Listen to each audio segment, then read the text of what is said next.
Ibu-ibu, bapak-bapak, saudari-saudara seiman.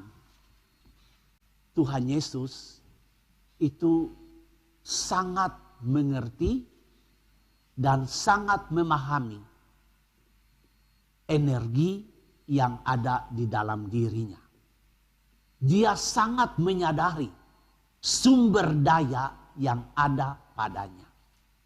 Dan karena kesadaran yang amat tinggi itulah, Tuhan Yesus itu dapat menciptakan apa saja yang menjadi kebutuhannya melalui sumber-sumber daya yang ada pada dirinya. Dia sangat menyadari itu. Ada cerita di dalam Injil, pada suatu ketika petugas pajak menagih pajak kepada kelompok Yesus dan murid-muridnya. Apa yang terjadi? Tuhan Yesus menyuruh Petrus, Petrus, kamu pergi ke sungai, ke danau, mancing ikan. Ikan yang engkau dapat, buka mulutnya dan engkau akan temukan di sana 1 dinar. Pakailah itu untuk bayar pajak. Nah, Yesus betul sangat mengerti itu energinya. Mancing ikan, suruh Petrus, nanti buka mulut ikan itu, dapat duit di situ. Nah, ini kesadaran Yesus akan energi. Dia menciptakan kebutuhannya, menciptakan apa yang dia butuhkan melalui sumber daya yang ada. Energi untuk dapat duit dari mulut ikan. Ibu bapak masih ingat cerita lagi? Pada waktu Yesus mau masuk Yerusalem dan dia disambut dengan daun-daun palem. Pada waktu itu dia menyuruh 2 muridnya. Kamu pergi ke desa di depan kita. Di sana ada seekor keledai bersama anaknya tertambat di situ. Lepaskan keledai itu dan bawalah kemari. Kita ingat toh Tuhan masuk kotanya dengan menunggang seekor keledai. Kalau orang tanya ketika kamu melepaskan keledai itu, mau kemana bawa keledai itu? Katakan kepada yang mempunyai, Tuhan membutuhkannya. Nah, dalam cerita Injil dikatakan 2 murid itu pergi ke desa di depan dan mereka menemukan seperti apa yang Tuhan katakan. Ada keledai di sana tertambat bersama anaknya, dan ketika mereka melepas, ada orang tanya, mau apa kamu bawa keledai itu? Dan mereka sebut jawab seperti yang Tuhan ajarkan. Nah, Tuhan itu sadar betul akan energi yang ada pada dirinya, dan dia justru mempergunakan energi itu untuk menciptakan apa yang dia butuhkan. Dalam Injil hari ini, Tuhan mengutus 12 muridnya. Untuk apa? Mereka mesti pergi karena pengikut-pengikut Yesus semakin banyak.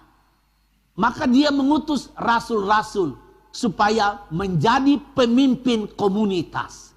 Datang kepada pengikut-pengikutnya untuk mewartakan kerajaan Allah. Untuk menyembuhkan orang-orang sakit. Untuk mengusir setan-setan. Ini rasul-rasul yang Tuhan Yesus pilih. Ibu bapak bukan orang-orang sekolah. Bukan mereka yang masuk sekolah dasar. Kemudian jenjang SMP, SMA. Tidak. Mereka adalah nelayan-nelayan. Dari 12 rasul Yesus, 6 orang adalah nelayan. Ada 2 yang lain adalah pekerja kebun. Kemudian 2 yang lain adalah sedikit pintar, Matius dan Yudas Iskariot mungkin belajar accounting sedikit. Karena Yudas itu pemegang duit dan Matius memang diketemukan di kantor pajak. Dan 2 yang lain, Yakobus dan Tadeus dan Bartolomeus adalah petani. Jadi ini murid-murid yang tidak masuk sekolah. Tetapi Yesus mengutus mereka untuk mengajar, mewartakan kerajaan Allah. Untuk menyembuhkan orang sakit dan mengusir setan-setan. Bagaimana bisa terjadi itu? Orang-orang yang tidak sekolah tetapi mendapat pengutusan yang luar biasa besar. Nah, Yesus mengatakan kepada mereka, jangan kamu takut. Kenapa jangan takut? Karena Yesus telah memberi kepada mereka kuasa. Kuasa untuk mengajar, kuasa untuk menyembuhkan, kuasa untuk mengusir setan. Itu adalah energi yang ada dalam diri para muridnya. Sebelum mereka datang ke desa-desa itu, Yesus sudah lebih dahulu memberi mereka kuasa.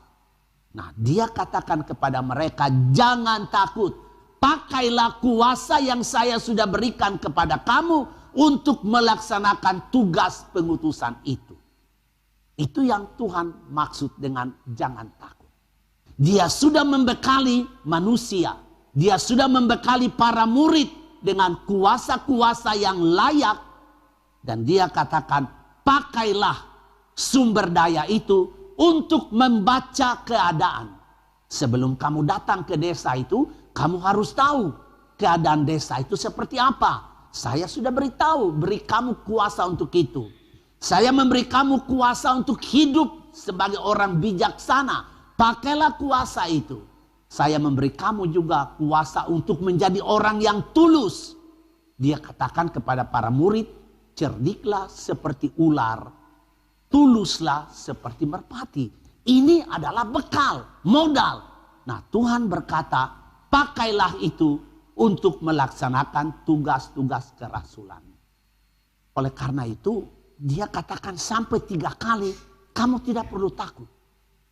Tidak perlu takut itu tidak berarti bahwa pada waktu murid-murid terancam, pada waktu menjalankan tugasnya, maka surga akan terbuka, langit akan terbuka, dan Tuhan mengirim malaikat untuk membela mereka. Itu tidak bakalan ada.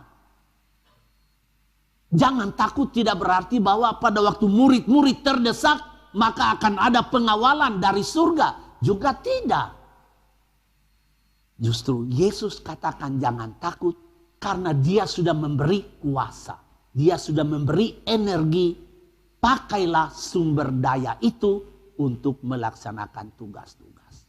Dan dia mengingatkan mereka tentang hal yang sepele sekali. Tuhan berkata begini, coba kamu lihat burung pipit. Burung yang kecil sekali. Dijual 2 ekor, harganya murah. Burung pipit yang murah itu saya jaga. Dia tidak akan mati kalau belum saya kehendaki. Burung pipit yang kecil, harganya murah itu dijaga oleh Allah. Nah, Tuhan berkata, apalagi kamu. Saya yang menugaskan kamu. Saya yang mengirim kamu. Saya yang mengutus kamu. Saya pasti memelihara kamu dengan apa yang saya berikan kepada kamu. Ibu-ibu, bapak-bapak, saudari-saudara seiman, kita juga adalah orang-orang yang dibaptis. Pada waktu kita dibaptis itu, kita mendapat energi dari Allah. Karena apa? Dengan pembaptisan, saya menjadi anak Allah. Artinya, saya mewarisi rahmat pengudusan dari Tuhan. Saya mewarisi kekuatan-kekuatan ilahi karena saya dibaptis dalam kekuatan itu. Apakah kekuatan itu? Saya dibaptis dalam nama Bapa, dalam nama Putra, dan dalam nama Roh Kudus. Ini kekuatan ilahi. Kita dibaptis dalam nama itu, artinya kita mendapatkan kekuatan, warisan kekuatan ilahi dalam diri kita.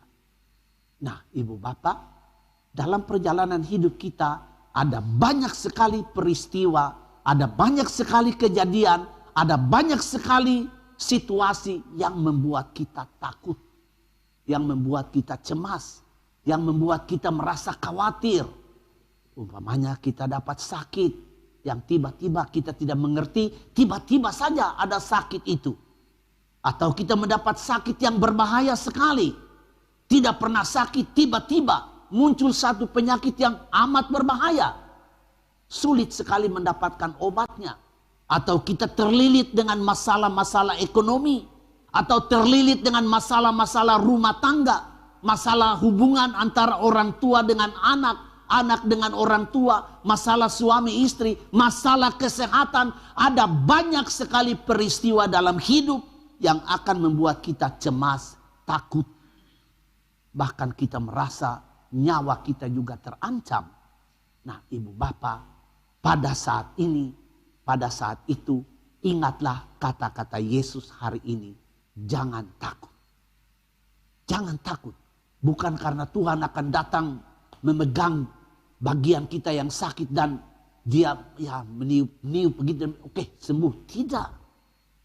Dia bilang jangan takut karena dia memberi kita pikiran. Dia memberi kita kehendak. Dia memberi kita akal. Supaya dengan pikiran, akal, dan kehendak itu kita dapat menemukan cara-cara untuk mengatasi masalah yang kita hadapi. Masalah kesehatan, masalah ekonomi, masalah apa saja yang kami hadapi. Tuhan sudah memberi kita fasilitas. Pikiran, kehendak, akal, tenaga, kekuatan. Marilah kita pakai itu semua untuk mengatasi permasalahan yang kita sedang hadapi. Mungkin kita juga kadang-kadang merasa saya tidak punya uang untuk membeli obat-obat mahal sekali. Ibu bapak, Tuhan tidak memberi obat-obat itu dalam bentuk produksi pabrik untuk kita. Tapi dia memberi kita jahe merah. Dia memberi kita bawang putih. Dia memberi kepada kita serai. Dia memberi kepada kita daun sirih. Tanaman-tanaman yang ada di sekitar kita. Itulah pakai untuk mencegah masalah-masalah kesehatan kita. Ibu bapak, kita ini sudah dibekali penuh oleh fasilitas dengan fasilitas dari Tuhan. Marilah kita mohon kuasa roh turun atas kita. Supaya pada waktu kita berhadapan dengan masalah apa saja yang membuat kita khawatir dan cemas, kita ingat bahwa Tuhan sudah memberi energi dan fasilitas dalam diriku. Mari saya memanfaatkan semua yang Tuhan berikan itu untuk mencari jalan dapat mengatasi permasalahanku. Amin.